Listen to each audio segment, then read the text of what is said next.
नमस्कार मंडळी. तर आज आपण नारळी पौर्णिमा स्पेशल साखर तांदूळ अजिबात न वापरता बासुंदीसारखी दाटसर ओल्या नारळाची खीर बनवतोय आणि उपवासाला दिवसभर एनर्जी टिकून ठेवण्यासाठी सुद्धा तुम्ही ही खीर खाऊ शकता. तर रेसिपी अजिबात स्किप करू नका, शेवटपर्यंत बघा. तर खीर बनवण्यासाठी गॅसवर मी एक कढई ठेवली आहे. कढईमध्ये मोजून या ठिकाणी मी अर्धा लिटर दूध टाकून घेतलं आहे. या ठिकाणी घेतलेलं दूध मी म्हशीचं वापरलेलं आहे. तुम्ही पॅकेटचं सुद्धा या ठिकाणी दूध वापरू शकता. तर आता हे दूध आपल्याला मिडियम आचेवर उकळण्यासाठी ठेवायचे. दूध उकळेपर्यंत आपल्याला मिक्सरच्या भांड्यामध्ये 10 ते 15 मखाणे टाकून घ्यायचे. त्याचबरोबर 5 ते 6 काजू, 5 ते 6 बदाम टाकून घ्यायचे आणि हे ड्रायफ्रूट्स आपल्याला ग्राइंड करून घ्यायचे आहे. तर इथे मी ग्राइंड करून घेतलेले आहे. तुम्ही बघू शकाल की मखाना, काजू, बदाम छान ग्राइंड झाले आहे आणि खूप या ड्रायफ्रूटची आपल्याला पावडर ग्राइंड करायची नाही. तर या ठिकाणी बघू शकाल की अशी थोडीशी जाडसर काजू, बदाम आणि मखान्याची पावडर ग्राइंड करून घ्यायची आहे. तर आता ग्राइंड केलेली पावडर आपल्याला एका प्लेटमध्ये काढून बाजूला ठेवून द्यायची आणि त्यानंतर ज्या भांड्यामध्ये आपण मखाना, काजू, बदाम ग्राइंड केले आहे तेच भांडं परत घेतलं. यामध्ये टाकण्यासाठी इथे मी अर्धी वाटी ओलं नारळ घेतलं. नारळाचं साल काढून टाकले आणि त्यानंतर नारळाचे असे बारीक बारीक तुकडे करून घेतलेले आहे. तर आता हे नारळाचे तुकडे मिक्सरच्या भांड्यामध्ये टाकून हे नारळाचे तुकडेसुद्धा आपल्याला ग्राइंड करून घ्यायचे. तर इथे मी ग्राइंड करून घेतलेले आहे. ग्राइंड केल्यानंतर बघू शकाल की ओला नारळ छान असा ग्राइंड झाला आहे. तर असा आपल्याला खिरीसाठी नारळ ग्राइंड करून घ्यायचा.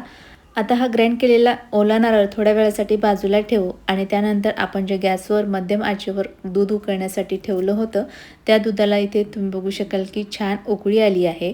उकळी आल्यानंतर आता या दुधामध्ये आपण जी काजू, बदाम आणि मखान्याची पावडर ग्राइंड केली आहे ती टाकून घ्यायची आणि त्याचबरोबर जे ओलं नारळ आपण मिक्सरच्या भांड्यामध्ये ग्राइंड केलं आहे ते सुद्धा या दुधामध्ये टाकून घ्यायचे आणि त्यानंतर दुधामध्ये ओला नारळ, काजू, बदाम आणि मखान्याची पावडर या दुधामध्ये मिक्स करून घ्यायची.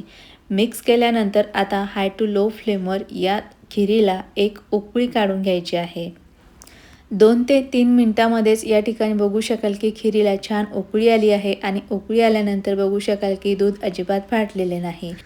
तर या ठिकाणी आता ही खीर आपल्याला मध्यम आचेवरती 5 मिनटं उकळून घ्यायची.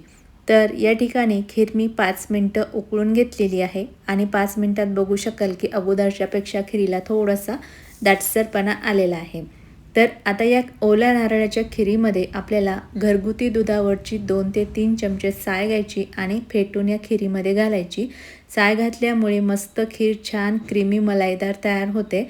त्यानंतर यामध्ये 1 चमचा साजूक तूप घालायचं. त्यानंतर खिरीमध्ये टाकण्यासाठी इथे मी अर्धी वाटी चिरून गूळ घेतला आहे आणि इथे आपल्याला केमिकल फ्री असलेला खिरीसाठी गूळ वापरायचा आहे. केमिकल असणारा गूळ अजिबात खीर बनवण्यासाठी वापरायचा नाही. खिरीमध्ये गूळ घातल्यानंतर आपल्याला सतत असा गूळ खिरीमध्ये मिक्स करायचा आहे. जोपर्यंत पूर्णपणे आपला गूळ खिरीमध्ये वितळत नाही तोपर्यंत चमच्याने हा गूळ आपल्या खिरीमध्ये ढवळत राहायचा आहे. आणि गूळ घातल्यामुळे तुम्ही ते बघू शकाल की खिरीला छान हलका ब्राऊन रंगसुद्धा आला आहे. तर बघू शकाल की इथे बऱ्यापैकी गूळ आता वितळलेला आहे. तर आता या ओल्या नारळाच्या खिरीला आपल्याला एक उकळी काढून घ्यायची. 2 ते 3च मिनटामध्ये तुम्ही ते बघू शकाल खिरीला उकळी आली आहे आणि गूळ घातल्यामुळे तुम्ही बघू शकाल की खीर अजिबात फाटलेली नाही. गूळ घातल्यामुळे अगोदरच्यापेक्षा ही खीर थोडीशी पातळ झालेली आहे. तर आता ही ओल्या नारळाची खीर आपल्याला हाय टू लो फ्लेमवर फक्त 10 मिनटं आटवून घ्यायची आहे. ही खीर खूप जास्त आटवण्याची गरज नाही, फक्त 10 मिनटं आटवायची. इथे मी 10 मिनटं खीर आटवून घेतली. 10 मिनटात तुम्ही बघू शकाल की खिरीला अगोदरच्यापेक्षा छान असा दाटसरपणा आलेला आहे. रंग बघू शकता, खूप छान असा खिरीला आला आहे.